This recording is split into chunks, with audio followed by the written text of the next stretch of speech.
So after many months we've landed up at this. It's not 100% complete, but it's good for a test. So instead of making a 3-hour video showing you how this whole thing is put together, I've already put it together. And I'm going to leave a link to the Buster Beagle website, which has some very good information, which this is obviously based around. But there's the unit. You can also see over here the PID controller. I did change it a bit compared to the Buster Beagle one. I'll leave a link for that as well. It's not a remix because I used Design Spark Mechanical, and because of that I can't, and I use the free version, I can't remix anything. So I designed it from scratch again to get that box. But if you are going to use the box, beware that you'll probably want to change some things, like the solid state relays need to just be moved out, I think, a little bit more to provide a little bit more space.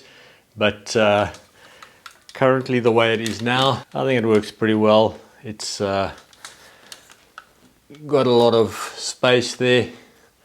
I'll put an emergency stop button at the top, and I'll show you at the back of the device now what that looks like. So if I look at the back, I've got that little on-off switch over there. Hope it comes out in this lighting. So I can switch the device on and off there as well. But the main switch is at the front. I've got a 12-volt power supply over here, which runs this pneumatic relay over here. And currently this is just a bit scrappy, and it goes to a switch that I manually press. So that's the way we're going to test it now. And then some of the wiring just needs to be fixed up a bit. I did get some wrap. I will be obviously wrapping the chamber to get a little bit better heat retention. And don't worry, I've got gloves and everything to do the wrapping of that. But I think the main thing is, let's just see how it works. So the whole frame is made of these 20 by 20, I don't know what this is, like a tubing. And it's got this groove in it, which you put a nut in, and then obviously just clamp it all together. So frighteningly, this whole thing is just held together with friction. On the bottom here, I had this, I think it was 20 by 40 left over for another project, so I've actually just put those on the bottom there. The hole on the bottom, I've left this here so that when this thing becomes automated one day, the part will actually just drop through the bottom over there. So I've got these little corner brackets here, and then on the side here I've got T-brackets. And if you move up to the top here, I've got these brackets here, one on the outside and one on the inside, nothing in the middle here, and that's basically how the whole thing is built together. These are 1 meter lengths. That's because it comes from the manufacturer, or the people I order it from, like that, and then I obviously just cut this to fit like that. The PID controllers have been calibrated, so that part of the whole project is done now.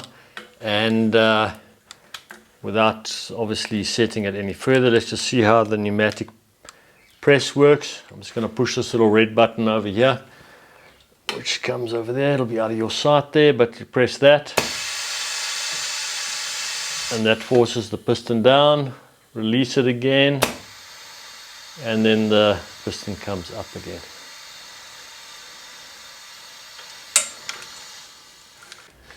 Retraction, that can be changed here by these valves over there. There's one at the top or one at the bottom here, and then there's another one at the top there, so you can control the speed at which it comes up and down. You can obviously control the pressure that you want the ram to go in at.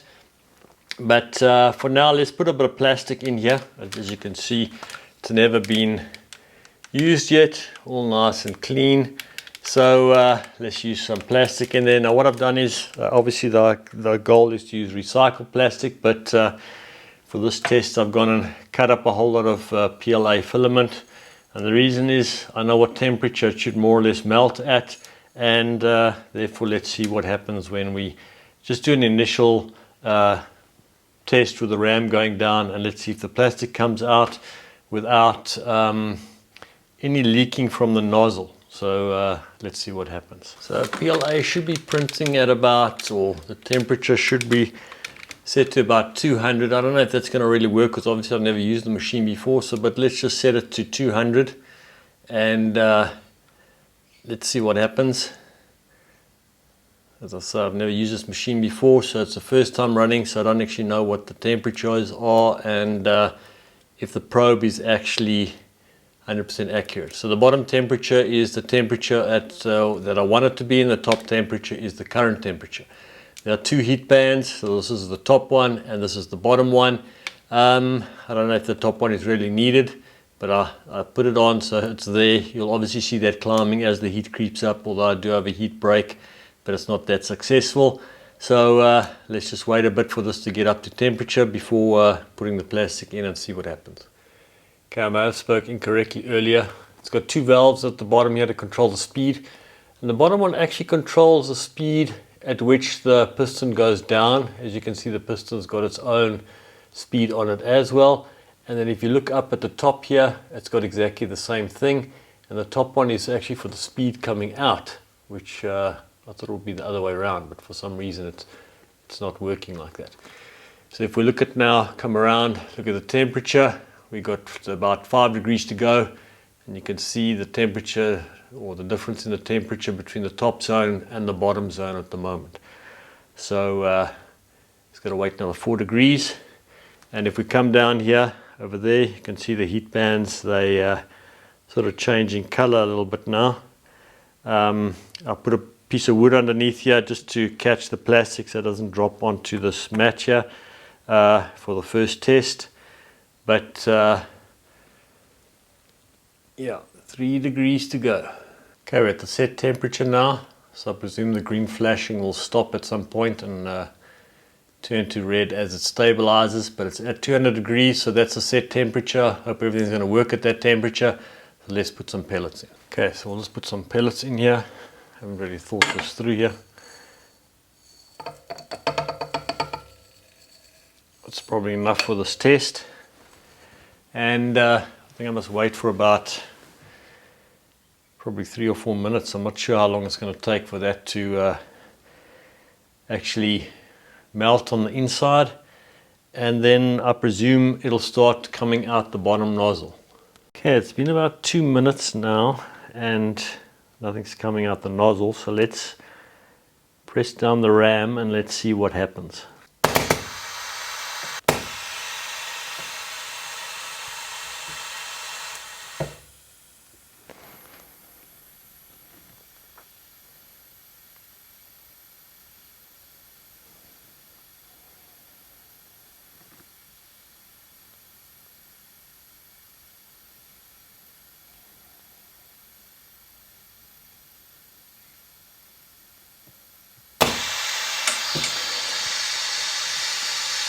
Okay, and there is success there. There's no leaking around the nozzle or anything, and the plastic is extruding actually very nicely.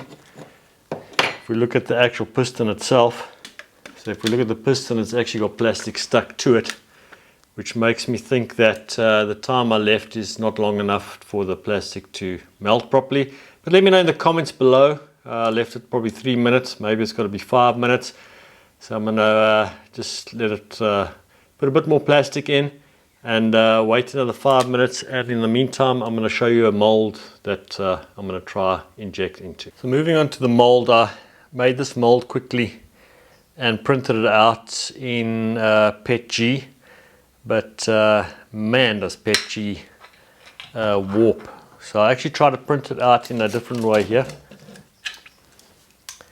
So I actually tried to print it out, at an angle, but for some reason that just stopped halfway through the print. It said it was 100%, was probably 80%, not halfway, and then it just stopped, so that was trashed. But if you actually look at this mold here, let's say we put those two things together there, then if you actually, I did have location or locating pins in it, which I subsequently actually had to cut off because it didn't fit at all. So if we sort of line up the injection port there and everything else, you'll see that the mold is twisted in a way. So I'm just going to line it up with these air vents on the side, clamp it together, and then I'm going to try inject into this. It's going to be a one-shot go. It's actually just a test thing. So let's just see what happens with that. Okay, so that is the mold clamped together with the air vents lined up. As you can see, it's twisted completely to the side. I mean, there it's not even lining up at all. But this should be okay for a test. I don't actually think it's going to fill up completely the plastic. But let's give it a go. What I've also done is I've adjusted the top temperature to 200 and the bottom temperature to 215. There are a few more little tests trying to extract plastic out of that. That seems to work. But I think the key is when you put the plastic in, you got to wait a few minutes. I'm going to wait 5 minutes before actually trying the first shot. While we wait for the plastic to melt, I think this is a good time to go make some tea.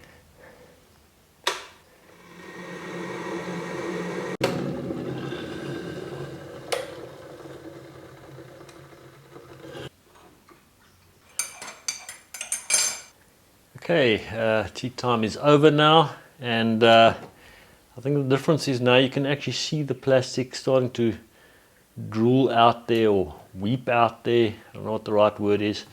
So I think it's ready to go. But what I've also seen other guys do is they sprinkle a bit of plastic or new plastic in the top of the actual chamber before they actually do the shot. So what I'm going to do is I'm going to actually put this mold under there like that, inject it directly into this plastic mold. So it's obviously not going to last very long. Let's first put a little bit of unmelted plastic in the top here.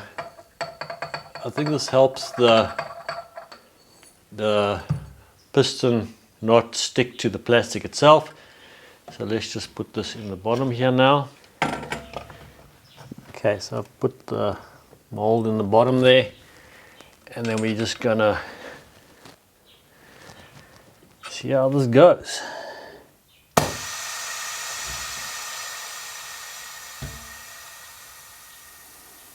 So the mold is already twisted, and I think it's also melted in there. Okay, I think that's it. As you can see, it pretty much destroyed that mold, but hopefully it did inject plastic into the inside. So let's just wait for this to cool a little bit and then see what the result is. So if we look at the piston now, it doesn't have as much plastic stuck on it. It's actually come out pretty clean.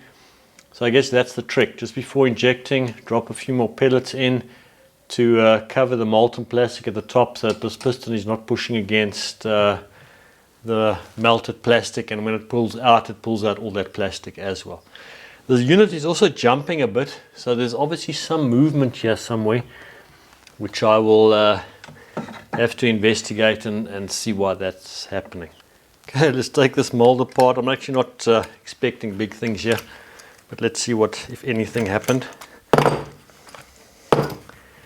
And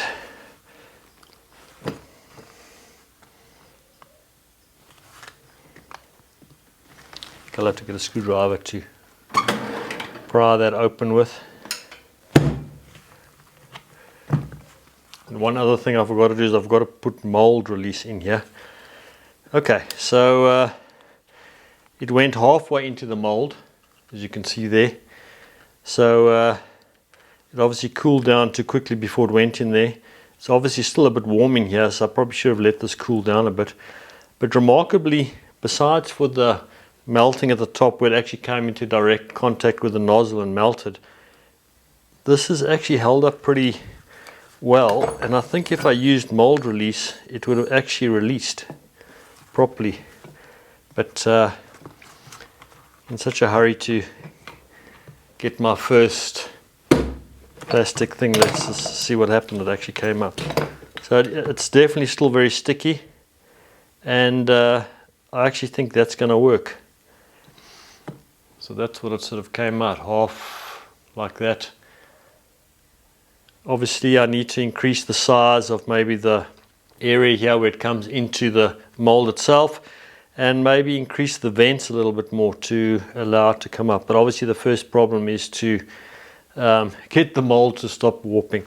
Okay, learning from my past mistake here, I've now cut another little air vent there, made these a bit bigger, because one thing I did notice is it sort of went halfway until it hit that air vent there and didn't go past that. So probably in future mold designs I would have to rather have the vent at the last place where the plastic's going to get to, so it flows out there. But I've increased them now.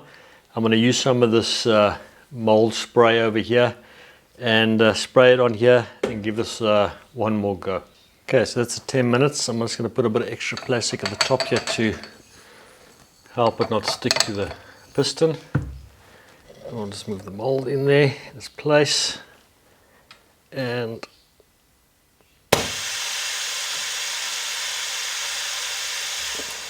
we've got shot number 2, holding it for about, say, 30 seconds.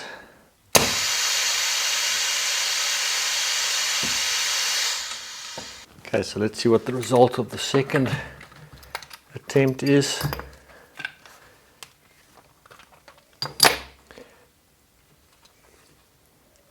The mold comes apart much. Oh, look at that.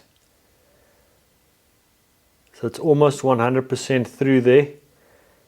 It's obviously still very hot, so I'm not going to really take it apart now. But that's actually, for me, that's the win. That, I mean, just this little section at the bottom here didn't come through, and that's probably my lack of knowledge of mold design. But I'm actually quite impressed with that, so I'm just going to wait for that to dry a few seconds and I'm going to take it out. Okay, so taking this one out of here, I'm super stoked at this. This is, let's get it in shot there, it is like a million times better than the first one. And I think what went wrong on this one here is that maybe my shot size wasn't correct, and just needed a little bit more plastic to fill in the bottom here. And yeah, on the top over here there's a couple of dents. But for a second attempt, I'm super happy with that. I think it came out extremely well. So it's a lot to build on or from there. So this is not the end of the project. The next step is to build a little timer so that when the ram goes down, it holds it down for however long you set it for, and then up again. This is obviously the start of the automation of the project, and then experiment with some resin molds, and after that I will probably build a little shredder or something, or maybe before that, to either slice up filament or another type shredder type device to shred up plastic so that it can be recycled. And if you like this kind of content, please consider subscribing. And if you want to support the channel, please buy me a coffee. As you can see, this is thirsty work going on here. And I'll see you in the next video.